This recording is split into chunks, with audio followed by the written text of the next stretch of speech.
Hello everyone, my name is Lamzes and this is episode 12 of my beginner's guide to World of Warships in 2024. This episode is called Know Your Game and it will contain number of things, random things about these games, things that every new player in my opinion should know and should know it sooner rather than later. So without further ado, let's start with defining what's a good game in my opinion. If you started to play World of Warships in 2024, a few months ago or a few weeks ago, you may not know what's the really important thing when you play against other players. And in my opinion, there's only one statistics out of dozens in this game that shows you your actual input into the battle, and that's base XP. To keep it clear and simple, I prepared visual aid, and there you have it. So as you can see, every game under 500 base XP is a tragedy and sets you down. You don't get any XP, any credits, and your progress as a player is slowed down. Then you've got bad games between 500 and 1000 base XP, average games 1000 to 1500 base XP, good games 1500 base XP to 2000, very good games between 2000 and 2500 XP, and epic games above 2500 base XP. And yes, I'm talking about base XP. You need to take into account that every single win gives you a bonus 50% of base XP. So a 2000 base XP loss is equivalent of 3000 base XP victory. And that's it about good games and bad games. And now let's talk a little bit about win rate. And again, to keep it clear and simple, I will use this visual aid, and there you got it. As you can see, 40 to 44% win rate, it's a bot's win rate. So you did nothing to help your team, and you won or lost just because of matchmaker. Then you've got 45 to 49% win rate, it's a bad one. Then you have 50 to 54% win rate, it's average players, they have this. And then followed by 55 to 59% for good players, 60 to 64% for very good players, and 65% and more for unicum players. And I know it's a little bit harsh because some people can say that if you got 52% win rate, it's a good win rate and it's not average player, but honestly, the matchmaker is created in this way that you're AFK or not, you will win 40 to 44% of your games. That's a matchmaker. To win anything more, you need to overcome matchmaker and have enough impact on the game to win it. And if you look at the same win rate table, but in my way of looking at it, you see that in order to win additional 5% of games for bad players, you need to have only 1 in 10 or maybe 1 in 11 games that actually you impacted them. Because you won 44% of wins, and in 1 in 11 games or 1 in 10 games, you are good enough as a player to actually swing the victory on your side. But for better players, it's much more, and the epic unicum players end up with being these carry players in almost half of their games. 25% of games that they are supposed to lose, they somehow win, and this is their work. So you need to strive to be as good a player as possible to win as much as possible. And don't worry about losing streaks or winning streaks, because there are days that matchmaker is very harsh, and there are days that matchmaker is favorable for you. So for example, today I played 6 games and I won 6 games. And I'm not a Unicam player, it's just my lucky winning streak. But I've got the days 2 weeks ago when I won 16% games, 1 in 6. So in the long run, the matchmaker will give you 40 to 44% wins. Everything more, it's your achievement. Next topic will be how much damage you should do in the battle. And there is no one definitive answer because it varies depending on the class of the ships and the ship itself you're playing. So I will show you my statistics. This is wowsnumbers.com site, and you just put your player's name in game and you've got your stats. Very helpful to monitor your progress in the game. So this is me. This is my today's session, 29th of December 2024. As you can see, 6 games, 100% wins. Very lucky streak. But when you go down there, you've got average damage for each class of the ships. So don't look at carriers and submarines. I've got only one game total in submarines and a few games in carriers long time ago. But for battleships, my average is 100k, for destroyers is 64k, and for cruisers is 90k. But you shouldn't look at this as well. For some unknown for me reason, only when I switch language to my native language, Polish, I can show it to you. But you should have it in English. You've got every individual ship and your achievements in it. But you can go into details. In szczegóły it means details. And there you go, the server results. So the server results is 72,700 for ZAO average damage. And if you press this 50%, it shows you damage on top 50% of players. So if you got this number or higher, this is my number for ZAO, this is top 50% of players on the server, it means you are above average. This way you can check how much damage you should do on each of your ships, and I suggest that this number should be your number. So 50% of the best players of the server, this should be your achievement on this ship. Okay, next topic, it will be situation awareness. If you watched all my beginner's guide, you've noticed that I never talked about situation awareness, and that's strange because every single beginner's guide from other content creators said, like in the first 3 points, you need to learn how to be aware, you need situation awareness. Well, big surprise for you, there's nothing I can do to teach you situation awareness, because you can learn how to be aware, but I cannot teach you that. The best comparison I came up with is, it's like a beginner's driver and experienced drivers. When you do your driving license and you sit alone behind the wheel, when you drive, you are bombarded with information and with stuff to do. You need to check the mirrors, you need to change the gear if you use manual, not automatic. You need to press the clutch, brake. You need to watch on vertical and horizontal signs on the road. You need to watch pedestrians and 1,000 other things you are not used to, and you are just sensory overload. So with time, when you drive more, you learn what informations and what actions you need to do first and you need to focus on, and you filter other informations and other things or actions you need to do. And the same is with the game. There is a lot of things you need to remember about.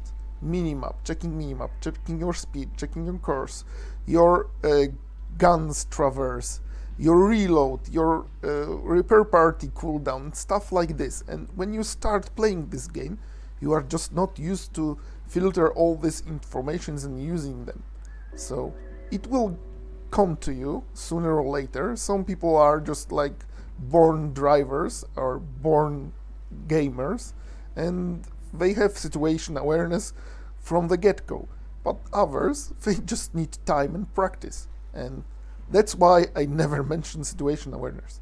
Because I can tell you, look at the minimap, but if you are unable to filter all the informations you get from the game, you will never be aware of situation around you, because you are too focused on the wrong things. So basically, my take on situation awareness is, if you don't have it yet, it will come with time, and don't worry about it, because some people are unable to learn it ever, and the whole rest will learn it sooner or later. And there is nothing I can do to teach you it. I can give you some tips and advices how to speed up the process, but it's up to you and your ability to filter and soak up informations from the game. Okay, next topic. What you should learn about ships to be effective in the battle? Well, the answer is simple. Information is power, so the more you know about ships, the better player you are and the better use of your own ships you can make.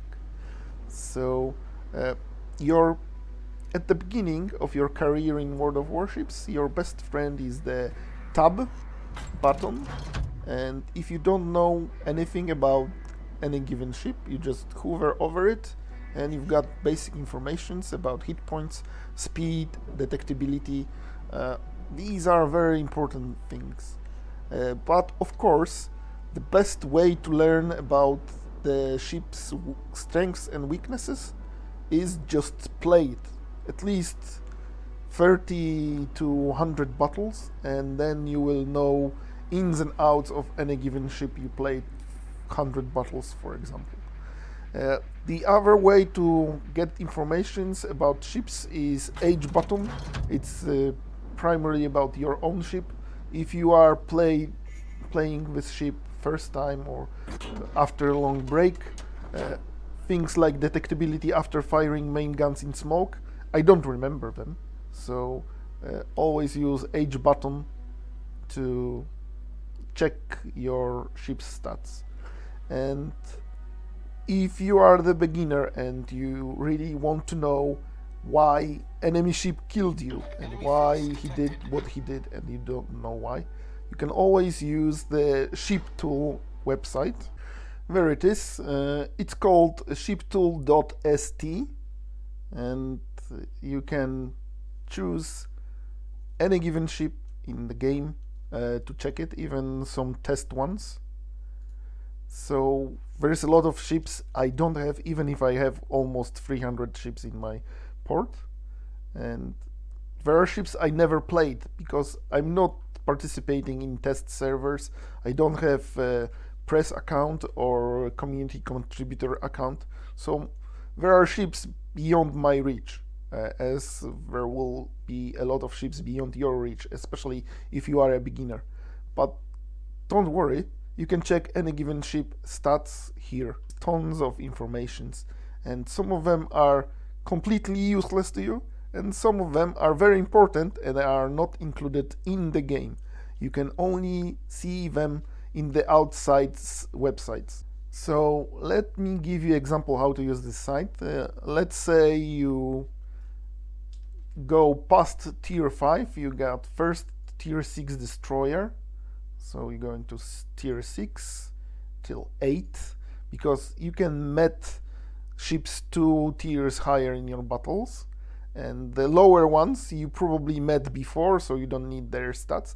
You bought some tier 6 destroyer, doesn't really matter which one, but you can met up to tier 8 destroyers. So the thing you can use this site to, you take destroyers tier 6 to 8, and you can see which one has the best HE DPM.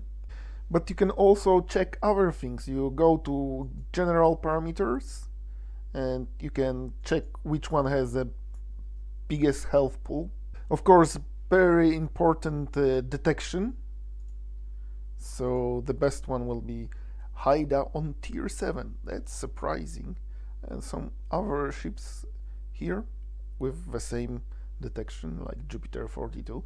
But this is the way how you check if your ship is the better or worse, because it's very easy as a destroyer to die to a destroyer with better concealment or just better DPM. So these two things are very important when you start playing. For example, some uh, Japanese ship like Fubuki Tier 6, you can see there is not many ships to remember with better concealment or the same concealment.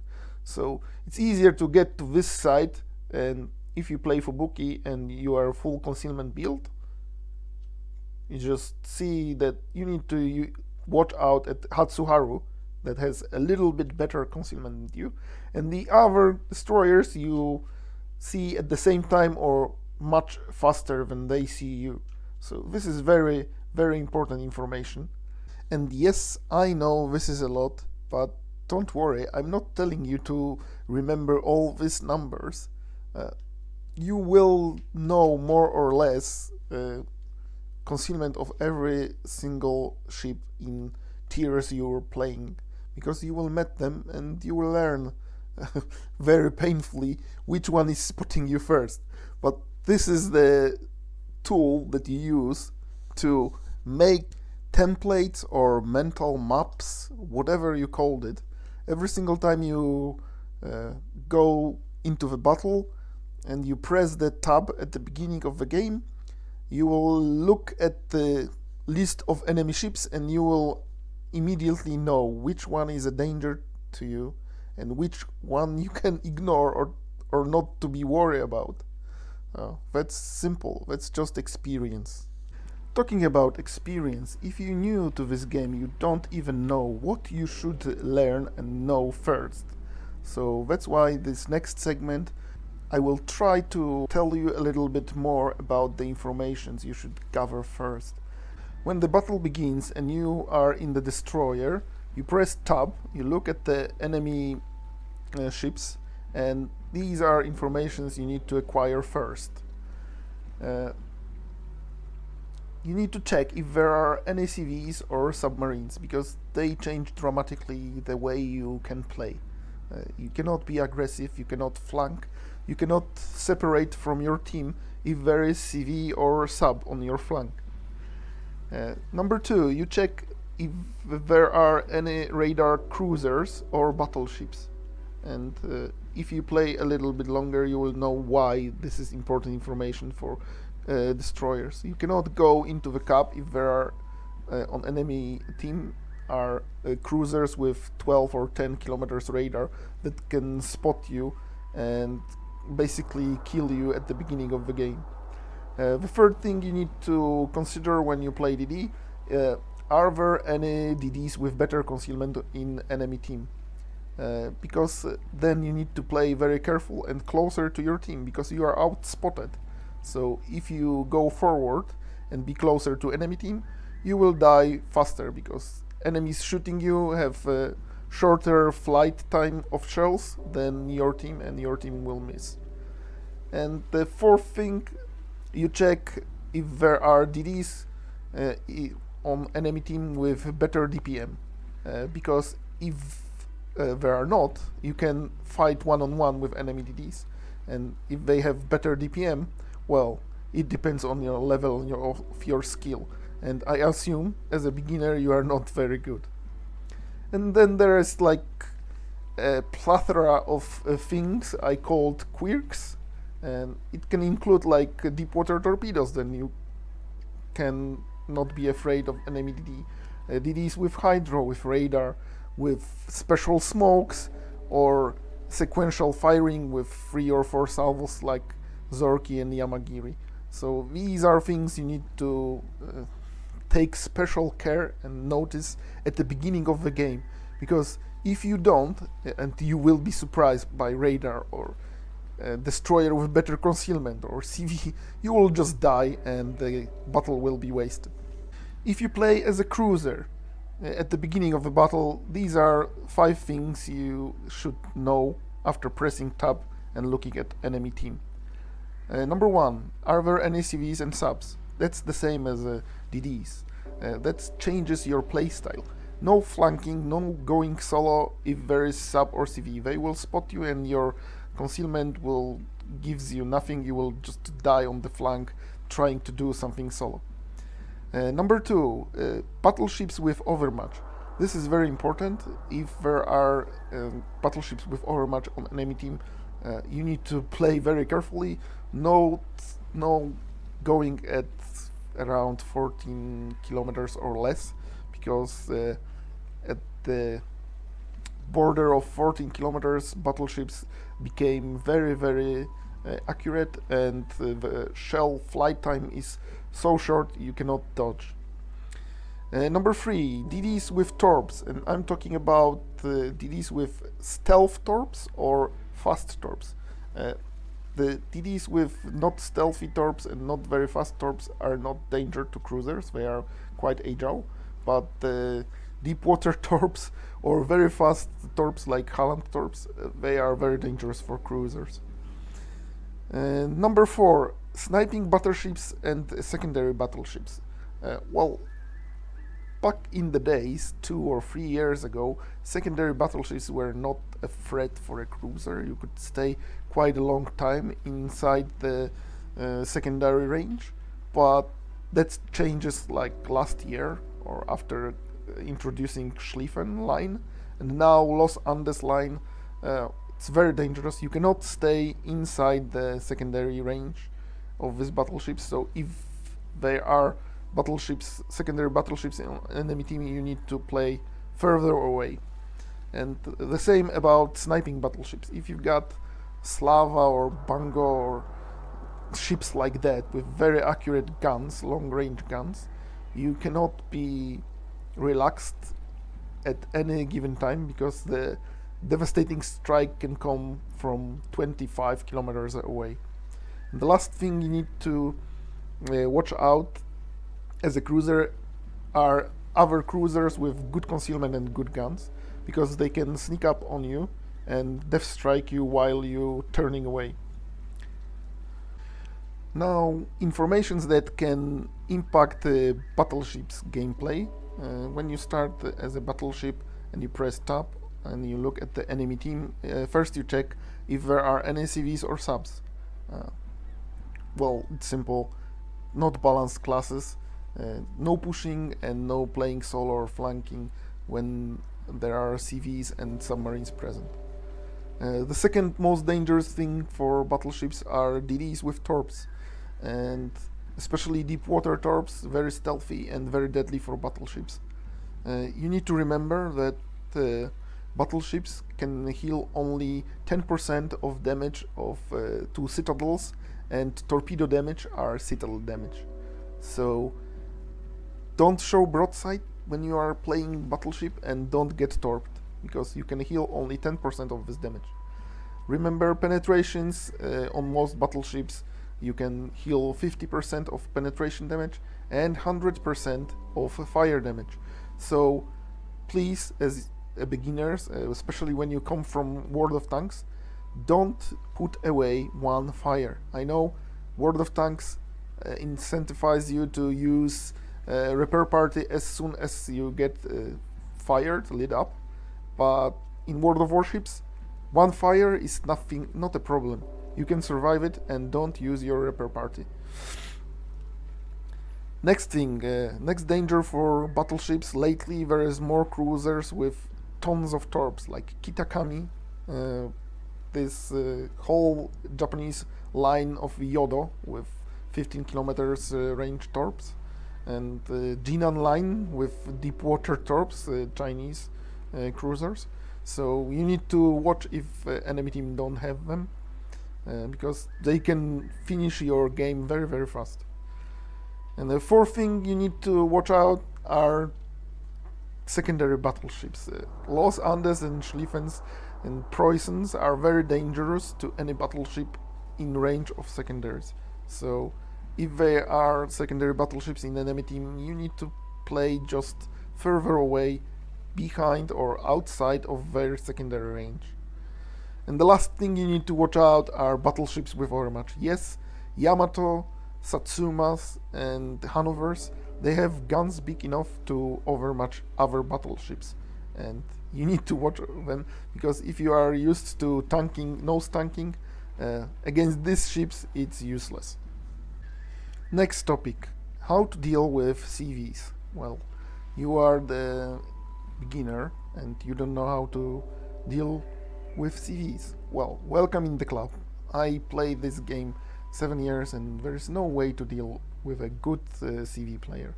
This is unbalanced class, and if you met good CV player and he wants you dead, you will be dead. But fortunately, not all of them are good. Most of them are trash, and they don't know anything about this Vader class, and they don't know anything about your ship. So, few advices to you: don't stay alone, separated on the map, because you will be priority target for CV or submarine if you stay alone. So be close to your teammates, and nose into torpedo planes and rocket planes and skip bombers, and sideways to dive bombers. That's the only advice I can give you. And the funny thing is, it doesn't work all the time, because there are some CVs that dive bombers, they deal massive damage if you set your ship sideways to them, and there are ships that deal massive damage with rockets. So you never know. Well, you will find out sooner or later. Unfortunately, we all have to suffer with CVs in this game, and I don't think anything will change anytime soon. And how to deal with submarines? Well, there is another bad news. To be honest, there is no way to deal with submarines. If you met a good submarine player, you are just food for him. You can play and do whatever he wants, and you can't do shit. So my best advice: if you meet a good submarine player and he's hunting you, and you are still alive, just run away. Run away and seek the help from your team, because the strength is in numbers.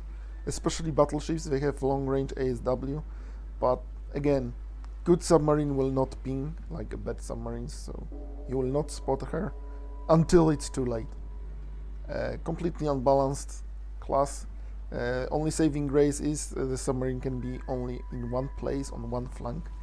CV can be anywhere on the map, and you cannot run from CV, and you can run from submarine, so that's what you should do. This video is getting too long, so I will give you few general rules for new players. The first one is always shoot spotted DDs. Whatever class ships you are in, if there is spotted DD in your range, just shoot it. Always use ASW, anti-submarine weapon, on spotted submarines, and learn how to predict their movement. This is 14 seconds delay most of the time at tier 10, and you need to learn how to do it in case you have to deal with submarines. Number 3, if you are playing BB or cruiser, always priority after DDs. Your priority are radar cruisers on enemy team. It's just to help your DDs survive. They are your eyes, and they provide spotting, and you need spotting as a cruiser and battleship, so you need them to stay alive. Another thing very important: learn to recognize weak flank, and whenever you recognize you are on weak flank, just turn around and play delay tactics. You need to run away. You cannot go forward on the weak flank. Another thing: always kill steal. Yes, I know in other games it's not very nice to kill steal, but in this game, kill gives you XP worth of 10% of enemy ship's health, and credits worth of 25% of enemy ship's health. So it's very beneficial to kill steal. And last thing is caps and decapping. Always when you have occasion on any class of ships you are, try to cap if it's possible, and if you are in range and you see enemy ship capping, try to decap. It's worth a lot of XP and a lot of credits, and I know it may look like you do nothing, but trust me, the decap itself is worth a lot, and then you've got damage you dealt on top of it. I think that's it on this episode. This is the last one of this series and last one in this year. I hope you had all Merry Christmas and you will have Happy New Year. Thanks for watching, and of course, see you in the next one.